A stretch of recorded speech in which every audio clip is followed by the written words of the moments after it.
সালামু আলাইকুম বন্ধুরা, কেমন আছেন সবাই? mdnipuAhmed চ্যানেল আপনাকে স্বাগতম। 2024 সালের নোকিয়ার এই ফোনটি রাফ ইউজের জন্য কিন্তু একদম পারফেক্ট। অনেকেই অ্যান্ড্রয়েডের পাশাপাশি একটা কিপ্যাড ফোন ব্যবহার করেন। এখন কথা হল, আপনি কেন আমার এই রিভিউ করা নোকিয়ার এই ফোনটি ব্যবহার করবেন? আনবক্সিংয়ের মাধ্যমে দেখিয়ে দেব এবং কি কি আপনি সুবিধা পাচ্ছেন এবং কি কি অসুবিধার কারণ থাকছে সব বিষয়ে কিন্তু আলোচনা করা হবে আজকের এই ভিডিওতে। তাই আমার বন্ধুদের অবশ্যই বলবো, যারা নতুন ভিডিওটি দেখতেছেন, ভিডিওটা একটা সাবস্ক্রাইব করে দিয়ে অবশ্যই বেল আইকনটি বাজিয়ে দিবেন, কারণ প্রতিদিন একটা করে ভিডিও আপলোড করা হয় mdnipuAhmed চ্যানেলে। আর একটা কথা, যারা এই ফোনটি আমাদের কাছ থেকে নিতে চান তারা স্ক্রিনে থাকা নাম্বারে যোগাযোগ করে ফোনটি আমাদের কাছ থেকে নিতে পারেন। সমগ্র বাংলাদেশে হোম ডেলিভারি দিয়ে থাকি। অর্ডার করার পর থেকে 3 দিনেই হাতে পেয়ে যাবেন। চলুন তাহলে আর দেরি না করে মূল আকর্ষণে ফিরে যাই। আজকের এই ফোনটির মডেল ছিল নোকিয়া 106। এই ফোনটি কিন্তু 3টি কালার ভেরিয়েন্টে পেয়ে যাবেন। এই ফোনটির অফিসিয়াল প্রাইস মূল্য কিন্তু মাত্র 2500 টাকা। এই ফোনটির ইউজার রেটিং থাকছে কিন্তু 10-এ 8-এর একটু কাছাকাছি। দেখতেই পাচ্ছেন 7.8। ব্যাটারি, কল কোয়ালিটি, ডিজাইন সব মিলিয়ে কিন্তু একদম একাকার। নোকিয়ার এই ফোনটি কিন্তু সম্পূর্ণ প্লাস্টিক বিল্টের একটা ফোন। প্লাস্টিক বিল্টের হলেও কিন্তু ম্যাট ফিনিশিং থাকার কারণে এর ডিজাইনটা দেখাচ্ছিল আরও গর্জিয়াস। আর নোকিয়া তো এমনিতেই ডিজাইনের ক্ষেত্রে গর্জিয়াস। সব মিলিয়ে কিন্তু পারফেক্ট একটা ফোন হতে পারে নোকিয়া 106 আপনার জন্য। এই ফোনটির ওজন কিন্তু মাত্র 93 গ্রাম। হ্যাঁ, মাত্র 93 গ্রাম ওজন এই ফোনটির। চলুন তাহলে এবার একটু দেখে নেই ফোনটির বক্স কন্টেন্ট কি কি ছিল। বন্ধুরা, আপনি কি নোকিয়া ফোন ইউজ করেছেন এবং কোন মডেলটি করেছেন কমেন্ট বক্সে জানাতে পারেন। প্রথমে কিন্তু আমরা হাতে পেয়ে গেলাম বক্সের ভিতরে একটা ওয়ারেন্টি কার্ড এবং ইউজার ম্যানুয়াল।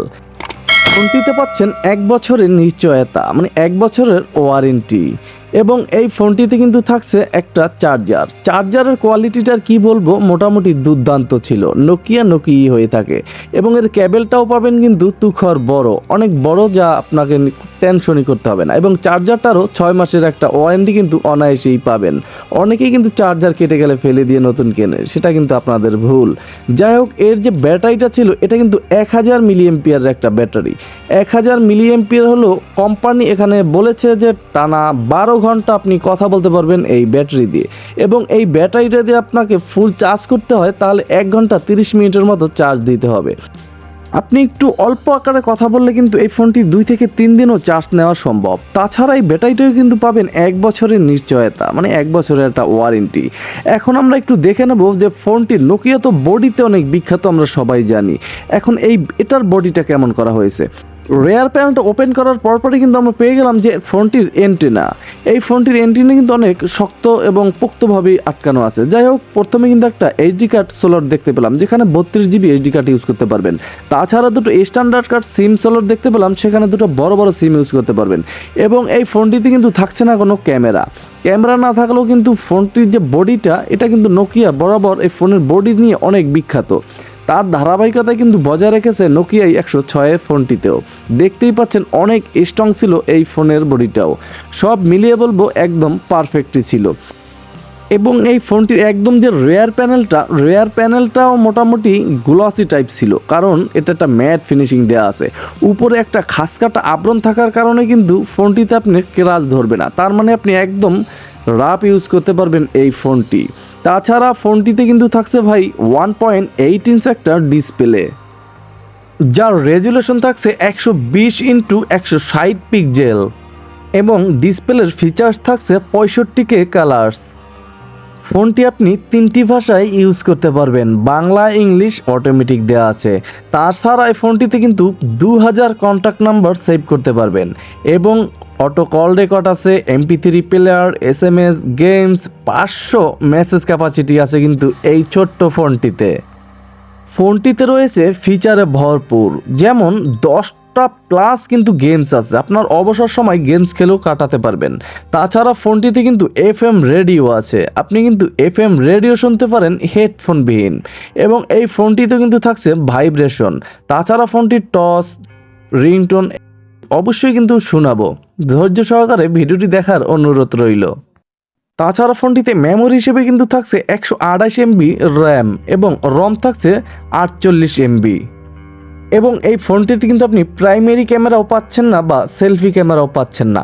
চলুন এক নজরে দেখি আর কি কি আছে কি কি নেই। ফোনটিতে কিন্তু ওয়াইফাই ইউজ করতে পারবেন না।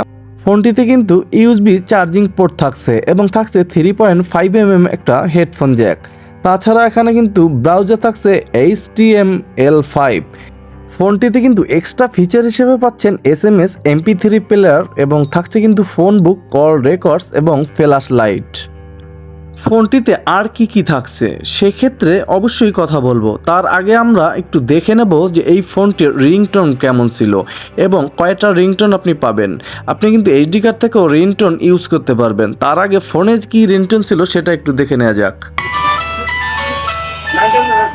2024 সালের রিংটোনগুলো কিন্তু পাবেন জব্বর সাউন্ড ভাই। আসলেই কিন্তু আগের যে ফোনগুলো ছিল সেগুলোর থেকে কিন্তু সাউন্ড অনেক বেশি এই ফোনগুলোতে যা দেখলাম। চলুন এবার দেখে নেই টসটা কেমন ছিল।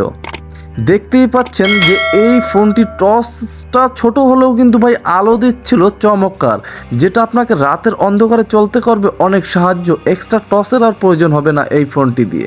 সব মিলিয়ে কিন্তু টস বলেন রিংটোন বলেন একদম পারফেক্টই ছিল। এবং এই ফোনটির যে কিপ্যাড ফাংশনটা আর কি বলবো, নোকিয়া কিন্তু এই সমস্ত কারণেই সবার পছন্দের শীর্ষে। দেখতেই পাচ্ছেন আলাদা আলাদা কিপ্যাড এবং কিপ্যাডগুলো রাবারের হওয়াতে কিন্তু ভাই প্রতিটা ক্লিকই আনন্দ দিচ্ছিল ক্লিক করতে। মন চাইবে যে সারাটা দিনই ক্লিক করি। এবং এর যে সাদা একটা ব্রাইটের আলো পাবেন রাতের অন্ধকারে, যেটা দিয়ে ফোনটি আপনার আরও খুব সহজে ইউজ করতে পারবেন। সব মিলিয়ে বলবো ওই কিপ্যাডটা কিন্তু আমার যথেষ্ট পছন্দ হয়েছে এবং যথেষ্ট ক্লিকই ছিল কিন্তু কিপ্যাডটা। এবং একদম নিচে কিন্তু একটা 3.5 হেডফোন জ্যাক আর ইউএসবি চার্জিং পোর্টটাই পাচ্ছেন। একেবারে উপরে পাচ্ছেন ফ্ল্যাশটা। আর ফোনটির দু সাইডে কিন্তু কিছুই থাকছে না, শুধু ছাড়া স্টাইল আর স্টাইল। যা বলতেছিলাম, ফোনটির লাউড স্পিকার এবং এই ফোনটির কল কোয়ালিটি সব কিন্তু ছিল একাকার। কারণ নোকিয়ার লাউড কল এ সমস্ত কারণেই কিন্তু বিখ্যাত। আর তার ধারাবাহিকতায় কিন্তু বজায় রেখেছেন নোকিয়াই 2024 সালেও। সব মিলিয়ে বলবো ভাই এটার কল কোয়ালিটি কিন্তু মাস্টারপিস একটা কল কোয়ালিটি। এবং নেটওয়ার্কটাও পাচ্ছেন শক্তিশালী একটা নেটওয়ার্ক, যেটা ঘরের ভিতরেও নেট পাবেন অনায়াসেই। বরাবরের মতো এই ফোনটি 2024-এর মডেলটাও যে মার্কেট কাঁপাবে তাতে কোনো সন্দেহ কিন্তু থাকছে না। এবং আমি আপনাকে বলবো, আপনি আমার বাবা মাকেও যদি গিফট করতে চান অথবা নিজে ইউজ করতে চান, ফোনটি কিন্তু আপনি ক্রয় করতেই পারেন। সব মিলিয়ে একটা পারফেক্ট ফোনই পাবেন। কেমন লাগলো আজকের এই নোকিয়া ফোনটি অবশ্যই কমেন্ট করে জানাতে পারেন। আর অলরেডি আপনি এই ফোনটি যদি কিনে থাকেন সেটাও জানাতে পারেন। সব মিলিয়ে কেমন ছিল আজকের এই ভিডিওটি, যদি ভালো লেগে থাকে অবশ্যই শেয়ার করে দিতে পারেন এবং লাইক কমেন্ট তো করবেনই। তাহলে আজকে আমি নিপু আহমেদ এখানেই বিদায় নেব। সবাই ভালো থাকবেন, সুস্থ থাকবেন। দেখা হবে আগামীকাল সন্ধ্যা 7টায় নতুন কোনো ভিডিওতে। সেই পর্যন্ত সবাই অবশ্যই ভালো থাকবেন, এটাই আশা, এটাই কামনা। আসসালামু আলাইকুম।